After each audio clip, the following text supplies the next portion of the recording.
Hello everyone, coordination কেমিস্ট্রির আগের ভিডিওতে আমি মূলত লিগ্যান্ডসের প্রকারভেদ সম্পর্কে আলোচনা করেছিলাম। তো এই ভিডিওতে আমি আরো কিছু লিগ্যান্ডসের সম্পর্কে আলোচনা করব। তো প্রথমেই যে লিগ্যান্ডের কথা আমরা আসবো সেটা হচ্ছে চিলেটিং লিগ্যান্ডস। আগের ভিডিওতে আমি বলেছিলাম যে ডেন্টিসিটি অর্থাৎ কোনো লিগ্যান্ডে ঠিক যতগুলো donor atom central metal atom বা আয়নের সঙ্গে কোঅর্ডিনেট বন্ড ফর্ম করছে সেই সংখ্যাটা অর্থাৎ ডেন্টিসিটির উপর ভিত্তি করে লিগ্যান্ডগুলোকে মূলত দুটো ভাগে ভাগ করা হচ্ছিল। প্রথমত মোনোডেন্টেড এবং দ্বিতীয়ত পলিডেন্টেড। পলিডেন্টেড লিগ্যান্ডগুলোকে আমরা আরো কয়েকটা ভাগে ভাগ করছিলাম, বাইডেন্টেড, ট্রাইডেন্টেড, টেট্রাডেন্টেড, পেন্টাডেন্টেড এবং হেক্সাডেন্টেড। তো এই যে পলিডেন্টেড লিগ্যান্ডগুলো সেন্ট্রাল মেটাল অ্যাটম বা আয়নের সঙ্গে যখন কোঅর্ডিনেট বন্ড ফর্ম করে তখন যেটা দেখা যায় কোঅর্ডিনেশন স্ফিয়ারের ভিতরে একটা রিং ফরমেশন হয়। তো এই ধরনের যে লিগ্যান্ডগুলো, এই লিগ্যান্ডগুলোকে আমরা বলবো চিলেটিং লিগ্যান্ডস। তো দেখবো প্রথমত সবচেয়ে বাইডেন্টেডের একটা এক্সাম্পল হচ্ছে ইথিলিন ডায়ামিন।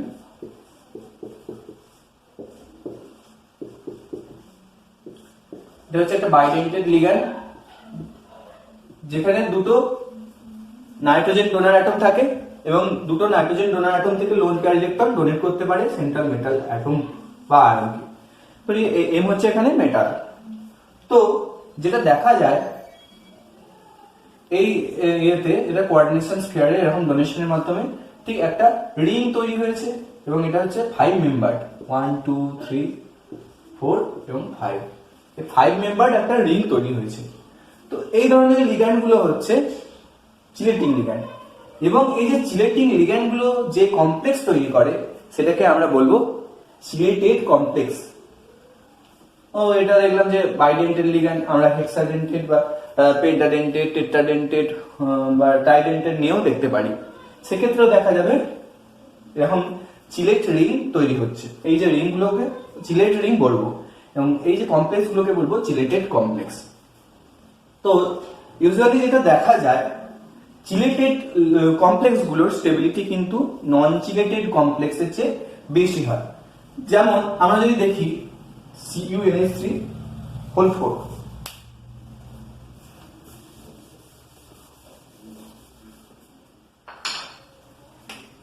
আমি নিয়েছি CuNH3 2+। এখানে কিন্তু যে লিগ্যান্ড গুলো আছে অর্থাৎ অ্যামোনিয়া, এই অ্যামোনিয়ার নাইট্রোজেন কিন্তু এটা কিন্তু মোনোডেন্টেড লিগ্যান্ড এবং একটা মাত্র ডোনার অ্যাটম থাকবে। তো এই যে কমপ্লেক্সটা দেখতে হবে ঠিক এরকম square planner, NH3 NH3 NH3 NH3 এই ধরনের কমপ্লেক্সটা। তো এখানে প্রত্যেকটা লিগ্যান্ড হচ্ছে মোনোডেন্টেড অর্থাৎ একটা মাত্র নাইট্রোজেন ডোনার অ্যাটম আছে। এবার যদি আমি এই কমপ্লেক্সটা নিই Cu ইথিলিন ডায়ামিন 2+, তাহলে যে কমপ্লেক্সটা তৈরি হবে তাহলে এই স্ট্রাকচার কি হবে CuEn2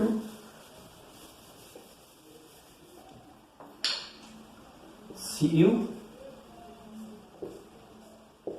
N CH2 CH2 NH N H CH2 CH2 NH 2+। তো এখানে দেখা যাচ্ছে এরকম চিলেটেড রিং তৈরি হচ্ছে 5 মেম্বার 1 2 3 4 5। এখানেও আরেকটা চিলেটেড রিং তৈরি হচ্ছে 2 3 4 5। দুটো 5 মেম্বার চিলেটেড রিং তৈরি হয়েছে, তাই এটা হচ্ছে চিলেটেড কমপ্লেক্স।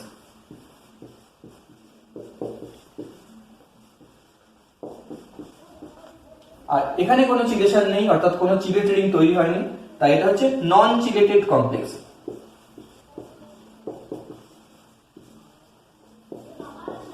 এবং স্টেবিলিটির দিক থেকে যদি দেখি তাহলে দেখা যায় এই চিলেটেড কমপ্লেক্সের স্টেবিলিটি নন চিলেটেড কমপ্লেক্সের চেয়ে বেশি হয়।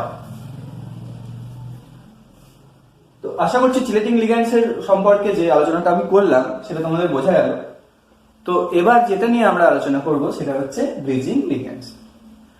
ব্রিজিং লিগ্যান্ডস এ যাওয়ার আগে আমি আরেকটা কথা বলে নিই যে আগের যে চিলেটিং লিগ্যান্ডস এর কথা বললাম বা চিলেটেড কমপ্লেক্স এর কথা বললাম, সেখানে দেখলাম 5 মেম্বার্ড রিং তৈরি হচ্ছে। তো সেখানে কি শুধুমাত্র 5 মেম্বার্ড রিংই তৈরি হবে? সেটা নয়, 5 মেম্বার, 6 মেম্বার, 7 মেম্বার এরকম রিং তৈরি হতে পারে, কিন্তু 4 মেম্বার বা 3 মেম্বার এরকম রিং কখনোই তৈরি হবে না।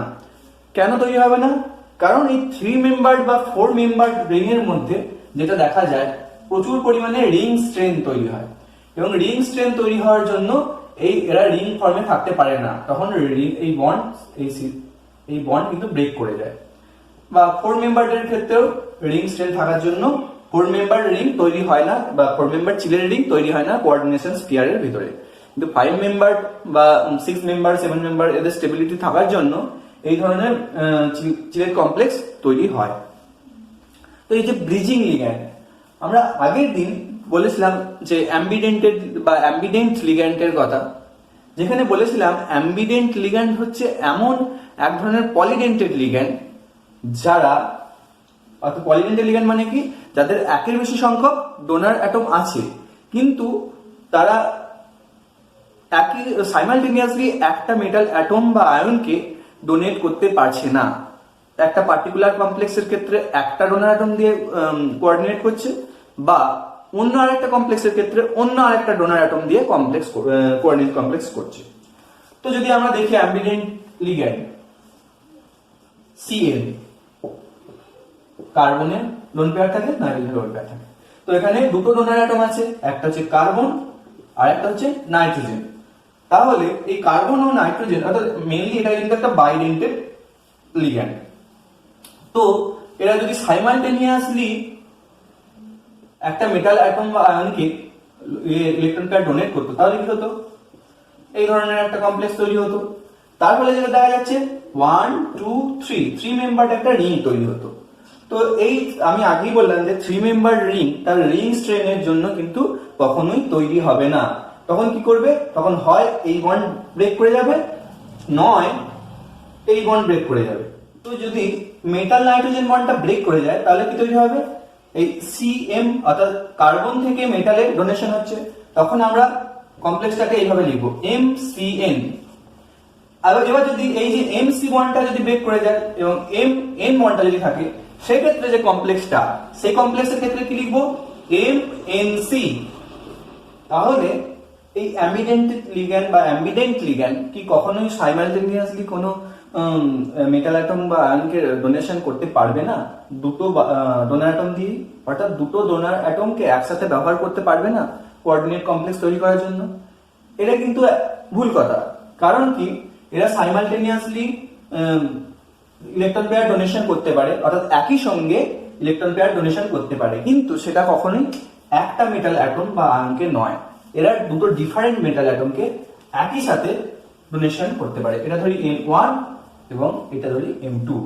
এই M1 এবং M2 দুটো ডিফারেন্ট মেটাল অ্যাটম বা আয়ন, যেখানে দেখা যাচ্ছে এই CN বা এই অ্যাম্বিডেন্ট লিগ্যান্ডটা, আগে বলছিলাম অ্যাম্বিডেন্ট লিগ্যান্ডটা পার্টিকুলার একটা কমপ্লেক্স তৈরি করার ক্ষেত্রে দেখা যাচ্ছিল কখনো C দিয়ে কোঅর্ডিনেট করছিল, কখনো না N দিয়ে কোঅর্ডিনেট করছিল।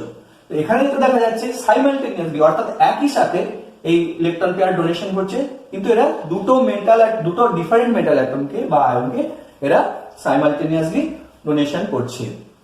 তো এই যে লিগ্যান্ড গুলো কি করছে, এই CN লিগ্যান্ড দুটো মেটাল অ্যাটম, অর্থাৎ M1 এবং M2, এই যে দুটো ডিফারেন্ট মেটাল অ্যাটম বা আয়নের মধ্যে একটা ব্রিজ হিসেবে কাজ করছে, এই দুটোকে সংযোগ ঘটাচ্ছে, এই দুটো মেটাল অ্যাটম বা আয়নকে সংযোগ ঘটাচ্ছে এই ব্রিজের মাধ্যমে।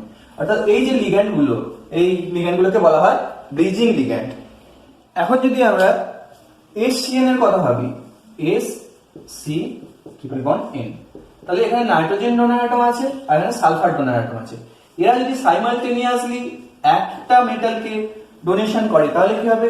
1 2 3 4 4 মেম্বার্ড একটা রিং তৈরি হচ্ছে, যেখানে প্রচুর পরিমাণে রিং স্ট্রেন থাকার জন্য এই বন্ডগুলো মানে এই রিং ফর্মে থাকতে চাইবে না, অর্থাৎ চিলেটেড কমপ্লেক্স তৈরি করতে পারবে না এরা। তো এরা কি করবে, হয় এই বন্ডটা ব্রেক করে যাবে, নতুবা এই বন্ডটা ব্রেক করে যাবে। তাহলে এখন যদি এই এই সালফার আর এম বন্ডটা যদি ব্রেক করে যায়, তাহলে কি হবে, তাহলে এই কমপ্লেক্সটা তৈরি হবে MnCS। আর যদি এই বন্ডটা ব্রেক করে যায়, তাহলে কি হবে MsCN। তো আগে যেমন ব্রিজিং লিগ্যান্ডের ক্ষেত্রে আমি সিএন এর ক্ষেত্রে যেটা আমি বলছিলাম, তো এখানেও কিন্তু এরাও সাইমালটেনিয়াসলি ডোনেশন করতে পারবে। এটার ক্ষেত্রে যেটা দেখলাম যে এরা সাইমালটেনিয়াসলি ডোনেশন করতে পারছে না একটা পার্টিকুলার মেটাল অ্যাটমকে, কিন্তু এরা সাইমালটেনিয়াসলি ডোনেশন বা একই সাথে ডোনেশন করতে পারবে sulphur as well as nitrogen donor atom দিয়ে, দুটো ডিফারেন্ট মেটাল অ্যাটম বা আয়নকে। তো নাইট্রোজেন একটাকে ডোনেট করবে আর এই এস অর্থাৎ সালফার, তো এটা ধরি M1 M2। তো দুটো ডিফারেন্ট মেটাল অ্যাটম বা আয়নকে এই SCN মাইনাস কিন্তু একই সাথে ডোনেশন করতে পারছে, বা দুটো মেটাল অ্যাটমের সঙ্গে একই সাথে কোঅর্ডিনেট করতে পারছে, এবং দেখা যাচ্ছে দুটো ডিফারেন্ট মেটাল অ্যাটম বা আয়নের মধ্যে এরা সংযোগ করছে। তো এটা হচ্ছে একটা ব্রিজিং লিগ্যান্ড।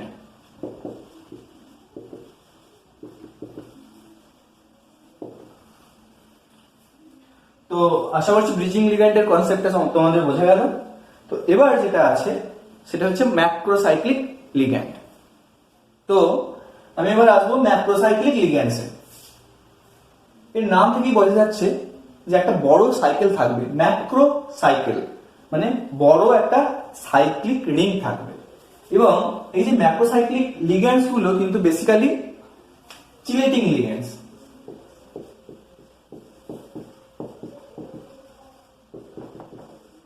অর্থাৎ এরা হচ্ছে স্পেশাল টাইপস অফ চিলেটিং লিগ্যান্ডস। এবং এদের ক্ষেত্রে দেখা যাবে যে একটা বড় সাইক্লিক রিং অ্যাসোসিয়েটেড অবস্থায় থাকবে। তো এখানে যে লিগ্যান্ডটার কথা বলা হয়েছে, এটা একটা টোটালি একটা লিগ্যান্ড। তো এর নাম হচ্ছে প্রোটোপরফাইরিন রিং। তো এই যে সাবস্টিটিউয়েন্ট গুলো আছে, এইগুলোকে যদি আমি বাদ দিয়ে দিই, তাহলে যে লিগ্যান্ডটা পাবো সেটাকে বলবো পরফাইরিন রিং। এই যে প্রোটোপরফাইরিন রিং, এটা মেনলি হিমোগ্লোবিন বা মায়োগ্লোবিনে থাকে, এবং এই লিগ্যান্ডটা আয়রনের সঙ্গে কোঅর্ডিনেশনের মাধ্যমে হিমোগ্লোবিন এবং মায়োগ্লোবিন তৈরি করে।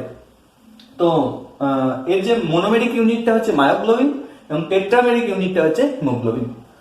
তো আয়রনের সঙ্গে যখন এরা কমপ্লেক্স ফর্ম করবে এরকম ভাবে,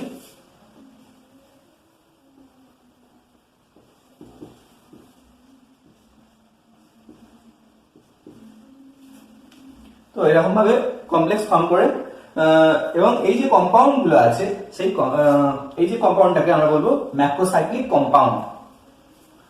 তো বেসিক্যালি যেটা দেখা যায়, ম্যাক্রোসাইক্লিক যে কম্পাউন্ড বা ম্যাক্রোসাইক্লিক কমপ্লেক্স গুলো কিন্তু same number of donor atom যুক্ত চিলেটিং লাইগ্যান্ডস এর চেয়েও মোর স্টেবল। অর্থাৎ এখানে দেখা যাচ্ছে এই যে ম্যাক্রোসাইক্লিক লিগ্যান্ডটার 4টে ডোনার অ্যাটম আছে, অর্থাৎ এরা হচ্ছে টেট্রাডেন্টেড। এবার আমরা একটা নিলাম এমন চিলেটিং লিগ্যান্ড যেখানে 4টে ডোনার অ্যাটম আছে, অর্থাৎ টেট্রাডেন্টেড একটা লিগ্যান্ড নিলাম। তো সেক্ষেত্রে যদি দেখি, তাহলে দেখা যাবে সেই চিলেটেড কমপ্লেক্সটা আর এই যে ম্যাক্রোসাইক্লিক কমপ্লেক্সটা তৈরি হয়েছে, তাদের মধ্যে স্টেবিলিটি দেখলে দেখা যাবে এই ম্যাক্রোসাইক্লিক যে কমপ্লেক্সটা, তার স্টেবিলিটি ওই চিলেটেড কমপ্লেক্সের চেয়ে বেশি হয়। তো এই যে এফেক্টের জন্য এটা হয় সেটাকে বলা হয় ম্যাক্রোসাইক্লিক এফেক্ট। আর বেসিক্যালি যদি same number of donor atom যুক্ত চিলেটেড কমপ্লেক্স নিই বা চিলেটেড লিগ্যান্ড নিই, তার দ্বারা যে কমপ্লেক্সটা তৈরি হচ্ছে এবং ম্যাক্রোসাইক্লিক যে কমপ্লেক্সটা তৈরি হয়েছে, তাদের স্টেবিলিটি যদি আমরা দেখি, তাহলে দেখবো ম্যাক্রোসাইক্লিক এফেক্টের জন্য ম্যাক্রোসাইক্লিক কমপ্লেক্সটা বেশি স্টেবল দেন চিলেটিং বা চিলেটেড কমপ্লেক্স। আর অবশ্যই তার মানে স্টেবিলিটি অর্ডার যদি দেখি, তাহলে macrocyclic complex is greater than chelated complex, আর তার চিলেটেড কমপ্লেক্সের স্টেবিলিটি আবার নন চিলেটেড কমপ্লেক্সের চেয়ে বেশি হয়। তো এখানে যে ম্যাক্রোসাইক্লিক লিগ্যান্ডের কথা বললাম, প্রোটোপরফাইরিন রিং অর্থাৎ হিমোগ্লোবিন বা মায়োগ্লোবিনে ম্যাক্রোসাইক্লিক লিগ্যান্ড দেখা যায়। এছাড়াও ভিটামিন B12 বা মায়োগ্লোবিন, ভিটামিন B12 এর ক্ষেত্রে যে কোডিন রিং পাই বা আমাদের ক্লোরোফিলে যে ক্লোরিন রিং পাই, সেই সমস্ত রিংও কিন্তু এক একটা ম্যাক্রোসাইক্লিক লিগ্যান্ড। তো স্টেবিলিটি অর্ডার অবশ্যই বললাম। তো আশা করছি ম্যাক্রোসাইক্লিক লিগ্যান্ডের ব্যাপারেও তোমাদের ধারণা স্পষ্ট হলো। তো যদি তোমাদের কোনো ইনকোয়ারি থাকে তো তোমরা কমেন্ট বক্সে জানিও। আর নেক্সট ভিডিওতে আমরা কোঅর্ডিনেশন কেমিস্ট্রির আরো ফার্দার কিছু আলোচনা শুরু করবো।